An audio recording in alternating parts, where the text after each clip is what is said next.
Welcome back everybody. Today I'm gonna share you some tips and advice or some strategies that you need to use to master your communication skill or how to become an effective communicator, because communication skill is just the top skills that you need to master, right? Because if you have a communication skill, you can just use it for your business to pursue others. If you are just a lecturer or just some like that, you can just use to teach others. If you are just a counselor, you may use it anywhere. It's a very important skill. So here are just step-by-step strategies to improve your communication skill, right? The first step or the first strategy is listen actively or become a good listener, right? You have to pay attention to the speakers. You have to maintaining a contact and giving verbal or non-verbal cues like nodding or smiling, right? So you have to avoid interrupting or forming judgments permanently or prematurely, right? And also you have to summarize or paraphrase what the speaker said to ensure your understanding, right? And avoid distraction and focus on the conversation, right? You have to avoid the distractions, right? Strategy 2, practice empathy, right? Being empathetic. You have to try to understand the speaker's point of view and emotions. You have to show genuine interest and concerns, right? And avoid being defensive or judgmental, right? And use phrases like, I understand how you feel, or that must be challenging, you may say it, right? Strategy 3, choose your word wisely. Be wise in choosing words, right? Use a clear and concise language, and you have to avoid jargon or complex words that may just confuse the listener, right?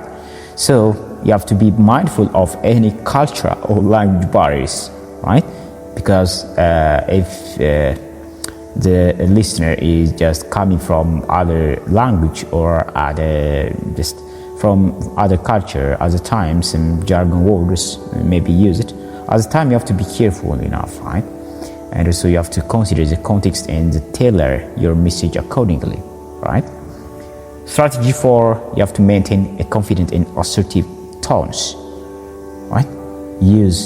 Maintain a confident and assertive tones. Speak clearly, audibly, maintaining a moderate pace. Avoid speaking too softly or too loudly, right? Don't be too loud, don't be too soft, right? Use a tone that matches the content of the message, and you have to exhibit confidence in your words without being arrogant, right? Don't be arrogant, but use it confidently, right? Whenever you speak, you have to use confidence, right? Strategy 5, you have to use non-verbal cues effectively, right? Use non-verbal cues effectively. Pay attention to your body language, such as your posture, your facial expression, and your gesture, right? Because they speak a lot, right? Your body language speaks a lot. Around 6% of our just communication depends on just our body language, right? Only 10% is your voice. Your tone also around 20%. It plays a role. So you have to take or you have to pay attention, right? To your body language, your tone, and just something your just non-verbal cues, right? And you have to maintain an open and welcoming stance, right? Be open. You have to smile when you speak, when you tell, right? When you just in your communication, when you are in a communication, you have to smile. You have to have an open and welcoming stance, right? Avoid just crossing your arms, fidgeting, or showing sign of impatience, right? Don't be arrogant. And adapt your body language to match the message you want to convey, right? You have to adapt body language to maintain the message you want to convey, right? Step 6, be mindful of limiting in context, right? Be mindful of timing and context, right? You have to choose an appropriate time and place for just important conversation, right? Consider the listener current state of mind and availability. Avoid discussing sensitive topics or giving feedback in public or stressful situation. You have to stop. Don't give feedback in public or stressful situation, right? You have to tell feedbacks for the speakers alone, right? And you have to just consider the listener's current state of mind and availability. You have to understand. You have to be empathetic, right? Understand others. That's empathetic mean.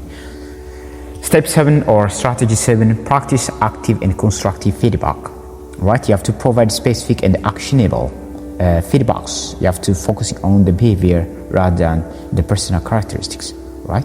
You have to just focus on the behavior rather than the personal characteristics. Use I statement to express your thought and feeling. Whenever you are just speaking, you have to use I when you are just reflecting your thoughts and feeling, right? You have to allow the other person to respond and listen attentively and offer suggestions or solution to improve the situation, right? And step or strategy 8, adapt your communication style, right? You have to adapt your communication style.